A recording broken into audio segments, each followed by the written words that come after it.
आपका स्वागत है हमारे यूट्यूब चैनल फार्मा लेक्चर्स में। आज हम पढ़ेंगे यूनिट 1 के इम्पोर्टेंट क्वेश्चन। सब्जेक्ट है हमारा QC, QA quality assurance.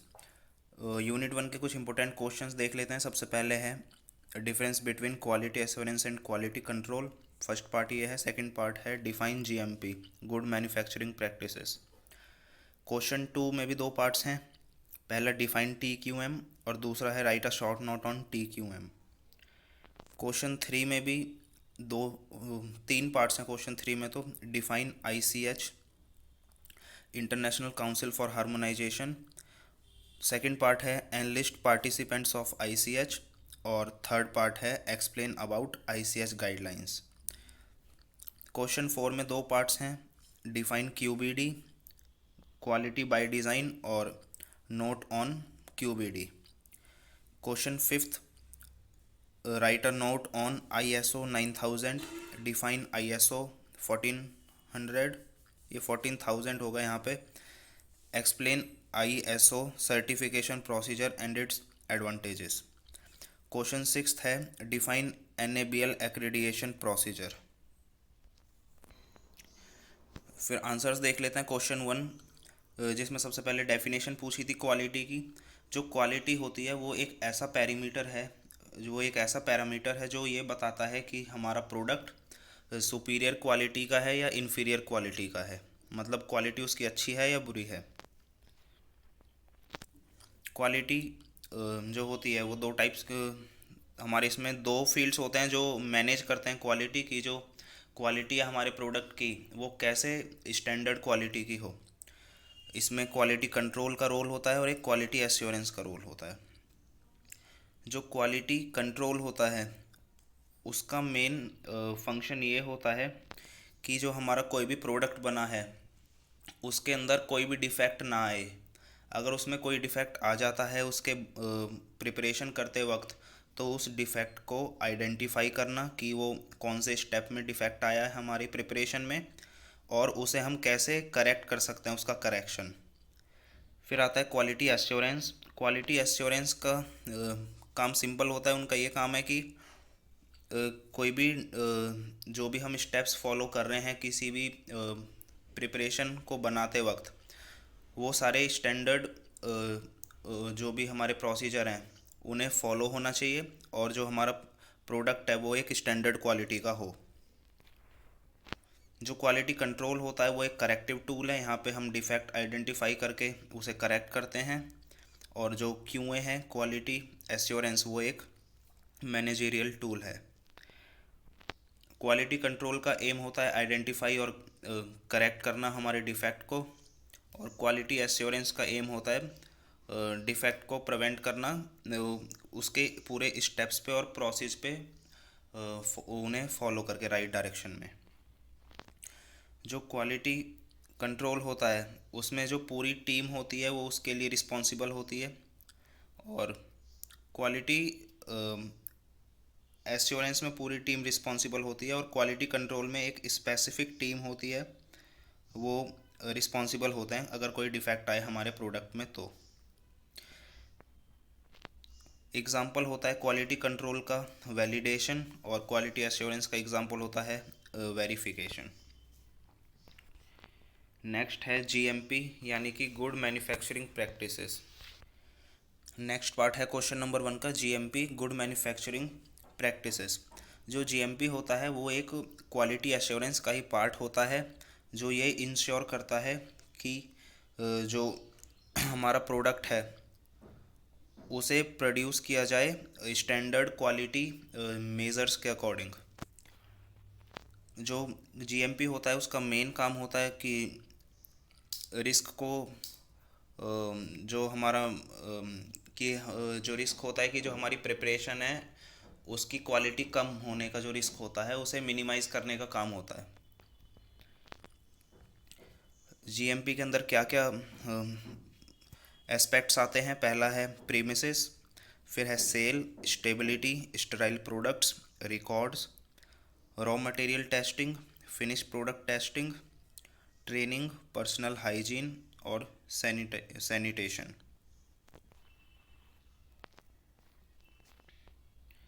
Next question है question number 2, TQM total quality management. जो TQM है ये 3 वर्ड से मिलकर बना हुआ है, टोटल, क्वालिटी और मैनेजमेंट। टोटल का मतलब है made up of the whole, मतलब जिसमें पूरी टीम का या पूरी ऑर्गेनाइजेशन का या ये कहें पूरे कंपनी का, पूरी कंपनी का उसमें योगदान रहता है उसे प्रिपेयर करने में। दूसरा है क्वालिटी। क्वालिटी हमने पढ़ लिया, ये पैरामीटर होता है जो इन्फीरियरिटी और सुपीरियरिटी बताता है किसी भी प्रिपरेशन की। फिर है थर्ड मैनेजमेंट। ये आर्ट होती है जिससे हम हैंडल करते हैं, कंट्रोल करते हैं या डायरेक्ट करते हैं कि कैसे प्रिपेयर करी जाए कोई डोसेज फॉर्म। प्रिंसिपल्स क्या होते हैं TQM के? पहला है कि ये प्रोड्यूस करते हैं क्वालिटी वर्क। दूसरा फोकस करते हैं कस्टमर पे। तीसरा स्ट्रेटेजी बनाते हैं इम्प्रूव करने के लिए अपनी डोसेज फॉर्म को, अपनी प्रिपरेशन को। चौथा इम्प्रूवमेंट लाते हैं अपनी डोसेज फॉर्म में कंटिन्यूसली अकॉर्डिंग टू कि जो सर्वे करवाते हैं पहले अपने आसपास एरिया में, फिर कस्टमर्स के अकॉर्डिंग उसमें इम्प्रूवमेंट करते हैं। फिफ्थ है mutual respect and team work. Benefits क्या क्या होते हैं TQM के, टोटल क्वालिटी मैनेजमेंट के? Enhanced market image, market image अच्छी करने के लिए किसी भी कंपनी की। इम्प्रूव कस्टमर सेटिस्फैक्शन, कस्टमर का सेटिस्फैक्शन इंक्रीज करने के लिए। Enhance share holders, total quality improvement और रिड्यूस डिफेक्ट्स।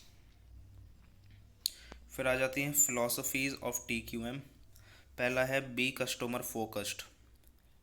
ये कस्टमर पे हमेशा फोकस रखते हैं कि कस्टमर को हमें हमारे प्रोडक्ट में क्या कमी दिख रही है उसका सर्वे करवाते हैं और कस्टमर को क्या इम्प्रूवमेंट चाहिए तो उसके अकॉर्डिंग चेंजेस करते हैं या इम्प्रूवमेंट करते हैं अपने डोसेज फॉर्म में। Do it right the first time, इसका मतलब है कि रिवॉक को अवॉइड करना। जो डिफेक्टेड, जैसे हम कोई भी प्रिपरेशन बना रहे हैं उसे बनाते वक्त जो रॉ मटेरियल है उनके अगर कोई भी सुपीरियर क्वालिटी का ना आए तो उसकी वजह से जो लॉस होता है कंपनी का उसे हटा देना। थर्ड है कॉन्टीन्यूस इम्प्रूवमेंट। पहले पढ़ लिया, इसमें कंटिन्यूस इम्प्रूवमेंट करते रहते हैं जैसा कि कस्टमर को चाहिए होता है उसके अकॉर्डिंग। फोर्थ है telling staff what is going on, this avoids misunderstanding and improves communication.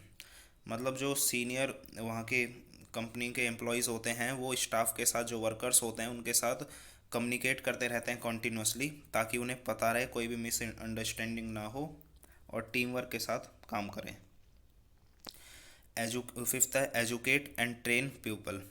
जो अनस्किल्ड या फिर जो जिनके पास कोई एक्सपीरियंस नहीं रहता, जो नए एम्प्लॉय आते हैं कंपनी में, उन्हें गाइडेंस देते हैं और उन्हें बताते हैं कि किस तरीके से हम एक सुपीरियर क्वालिटी का प्रोडक्ट बनाएंगे। Top management must be involved. जो सीनियर मैनेजमेंट होते हैं, जो सीनियर एम्प्लॉयज़ होते हैं कंपनी के, उन्हें भी एम्प्लॉयड जो वर्कर्स होते हैं उनके साथ इन्वॉल्व होना चाहिए। Make it a good place to work, many companies are full of fear, staffs are afraid of losing the jobs and make mistakes, so unless company drives out fear there is no point in running TQM programs। फिर है introduce team work. Team work होगा जो इसमें superior जो senior employees होते हैं वो workers के साथ इन्वॉल्व होते हैं, उन्हें जो कोई एरर ना हो, कोई भी टास्क को परफॉर्म करते वक्त उन्हें कुछ हेल्प चाहिए हो उसमें भी उनकी हेल्प करते हैं, उसकी वजह से एक अच्छा प्रोडक्ट हमारा मिलता है। थर्ड क्वेश्चन है ICH, international conference on harmonisation.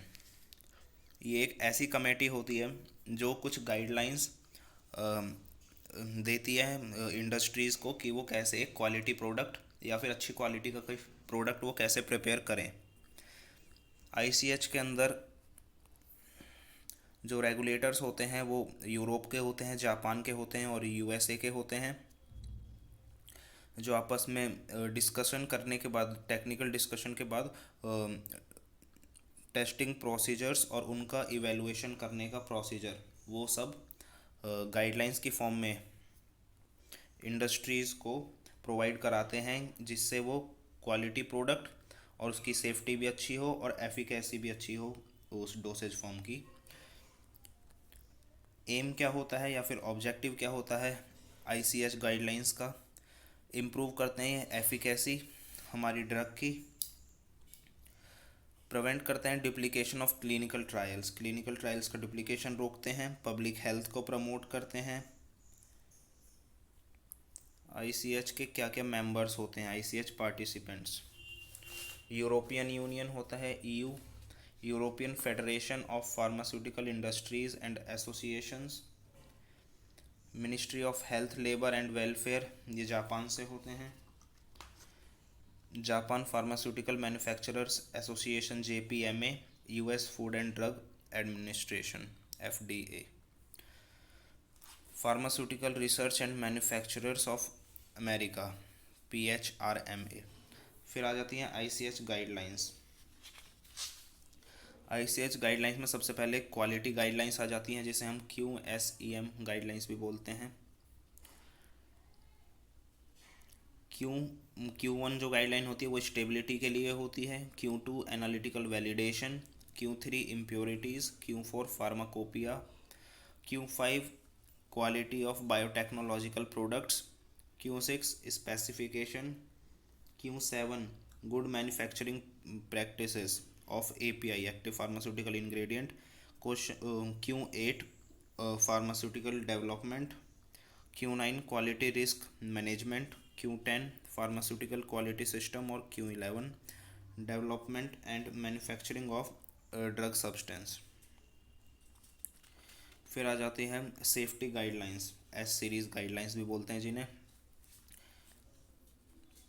S1 कार्सिनोजेनिसिटी studies करते हैं ये, S2 genotoxicity, S3 toxicokinetics pharmacokinetics, S4 toxicity testing, S5 reproductive toxicology, S6 biotechnological products, S7 pharmacological studies, S8 immunotoxicology studies और S9 non clinical evaluation anti cancer drugs. E series की guidelines होती हैं, guidelines related to clinical study in human beings. E1 E2 clinical safety के लिए, E3 clinical study reports के लिए, E4 dose response studies के लिए, E5 एथनिक फैक्टर्स होते हैं इसमें, एथिक्स होते हैं इसमें, E6 गुड क्लिनिकल प्रैक्टिस के लिए और E7 से लेके E11 तक क्लिनिकल ट्रायल्स होते हैं इसमें। Multi disciplinary guidelines, M1 made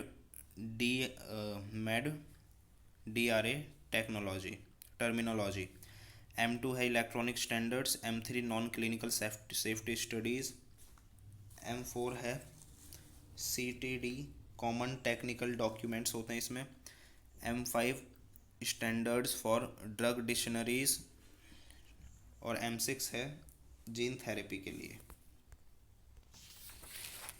next है QBD, question number 4, quality by design. जो क्वालिटी बाय डिज़ाइन होता है सिस्टमिक अप्रोच होता है, जिसमें हम प्रोडक्ट के बारे में और प्रोसेस के बारे में प्री डिफाइंड स्टडी, मतलब पहले से ही हम उसके बारे में स्टडी करके रखते हैं कि इसमें क्या क्या स्टेप्स फॉलो होंगे, क्या क्या स्टोरेज कंडीशन रहेंगी। इसमें क्वालिटी रिस्क मैनेजमेंट की भी हम पहले से स्टडी करके रखते हैं और एक सुपीरियर क्वालिटी की डोसेज फॉर्म प्रिपेयर कर देते हैं। फिर आता है एलिमेंट्स क्या क्या होते हैं QBD के। एलिमेंट्स में सबसे पहला है प्रोसेस पैरामीटर।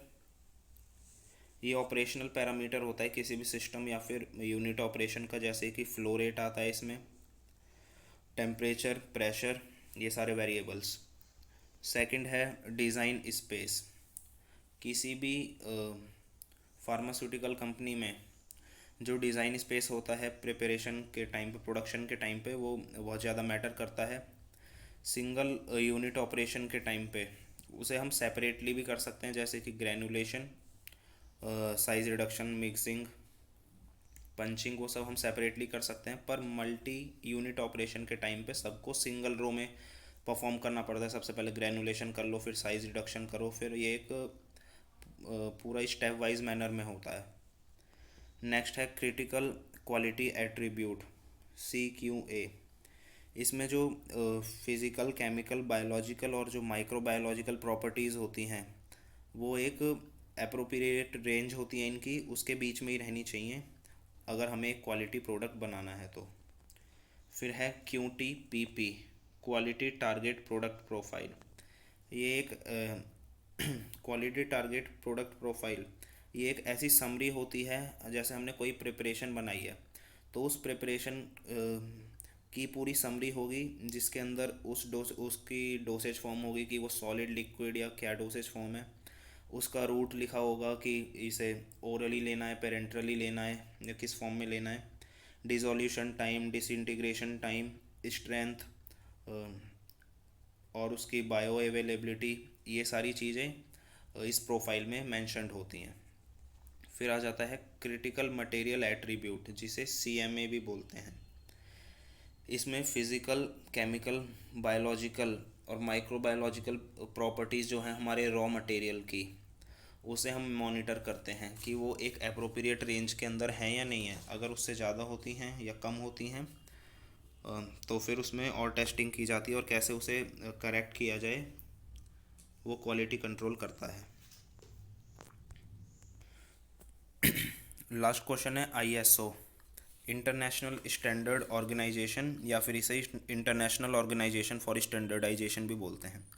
ये वर्ल्ड की लार्जेस्ट ऑर्गेनाइजेशन डेवलपर है, जो हमें कुछ गाइडलाइंस प्रोवाइड करती हैं स्टैंडर्ड क्वालिटी का प्रोडक्ट बनाने के लिए। नॉन गवर्नमेंटल ऑर्गेनाइजेशन होती है, ISO 9000 होती है और ISO 14000 होती है। ISO 9000, इसमें क्या होता है, क्वालिटी मैनेजमेंट गाइडलाइंस होती हैं एक तो, और क्वालिटी एश्योरेंस रिक्वायरमेंट्स होती हैं।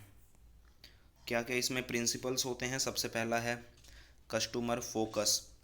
ये ऑर्गेनाइजेशन जो होती है फोकस करती है कस्टमर्स पे, उनकी जो एक्सपेक्टेशंस हैं उसे फुलफिल करने का काम करती हैं। सर्वे से हम उनकी जो क्या क्या कमी है हमारे प्रोडक्ट में उनका रिव्यू कर लेते हैं, फिर उसके बाद उसमें अपने डोसेज फॉर्म में या प्रोडक्ट में जो भी इम्प्रूवमेंट करना है वो करते हैं। सेकंड है लीडरशिप। लीडरशिप जो है कंपनी के अंदर वो क्रिएट करते हैं इंटरनल एनवायरनमेंट एक मेंटेन करके। फिर है एंगेजमेंट ऑफ पीपल, जो कंपनी के सारे एम्प्लॉयज़ होते हैं उनकी इन्वॉल्वमेंट, जो भी कंपनी में हमारा वर्क हो रहा है या फिर कोई भी कंपनी का काम है उसमें ऑर्गेनाइजेशन में उनकी इन्वॉल्वमेंट होनी ज़रूरी है। फिर है प्रोसेस अप्रोच, जो डिज़ायर्ड रिज़ल्ट हैं, जो हमें रिज़ल्ट चाहिए वो हमें तभी मिलेंगे जब हमने जो अपना प्रोसेस है वो अच्छे से मैनेज किया हो। फिर है इम्प्रूवमेंट, कॉन्टीन्यूस इम्प्रूवमेंट बहुत ज़्यादा इसेंशियल होता है परफॉर्मेंस को इंक्रीज़ करने के लिए। नेक्स्ट है एविडेंस बेस्ड डिसीज़न मेकिंग, जो नए डिसीजंस लेने हैं कोई भी अपने फार्मास्यूटिकल कंपनी में, वो पूरी एनालिसिस के बाद या फिर डाटा इन्फॉर्मेशन को स्टडी करने के बाद ही लेने चाहिए। फिर है रिलेशनशिप मैनेजमेंट, जो कोई भी फार्मास्यूटिकल कंपनी है उसके अंदर या उसके बाहर जो रिलेशंस हैं वो मेंटेन होने चाहिए सप्लायर्स के बीच में, सर्विस प्रोवाइडर्स के बीच में।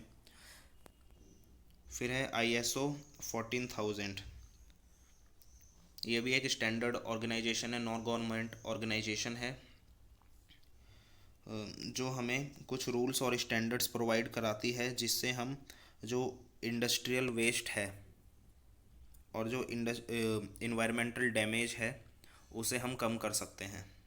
बेसिकली ये इन्वायरमेंट पे काम करती है। फिर है ISO का रजिस्ट्रेशन प्रोसेस। सबसे पहले हम चूज़ करते हैं कि हमें कौन कौन सी स्टैंडर्ड ऑर्गेनाइजेशन का सर्टिफिकेशन हमें चाहिए है, रजिस्टर्ड हमें अपने आप को करवाना है, किसके साथ हमें अपना बिजनेस आगे बढ़ाना है। फिर हम डॉक्यूमेंट्स प्रिपेयर करते हैं उस आईएसओ की गाइडलाइंस के अकॉर्डिंग। फिर आईएसओ का जो सर्टिफिकेट टाइप है वो हम सेलेक्ट करते हैं। फिर एप्लीकेशन फॉर्म को हम फिल करते हैं। फिर एग्ज़ामिनेशन होता है, हमारे जो डॉक्यूमेंट्स हैं उनका आईएसओ के द्वारा, जो आईएसओ के ऑडिटर्स होते हैं वो करते हैं उसे। फिर major quality mission is observe, फिर मेजर क्वालिटी मिशन को वो ऑब्ज़र्व करते हैं। इंस्पेक्शन होता है फिर, और फिर इंस्पेक्शन के बाद लास्ट में वो ISO certificate, standard organisation certificate हमें प्रोवाइड करा देते हैं। एडवांटेजेस क्या क्या होते हैं आईएसओ के? आईएसओ के एडवांटेजेस होते हैं, सबसे पहला तो customer satisfaction, enhance marketing, employee motivation, awareness, increase profit, decrease waste and increase productivity. और जो ISO 14000 होता है उसका भी रोल होता है कि वेस्ट को रिड्यूस कर देता है और जो हमारे इन्वायरमेंट है उसे भी प्रोटेक्ट करता है डैमेज से। तो दोस्तों इस वीडियो में बस इतना ही। वीडियो पसंद आई हो तो वीडियो को लाइक करें, शेयर करें और चैनल को सब्सक्राइब करें।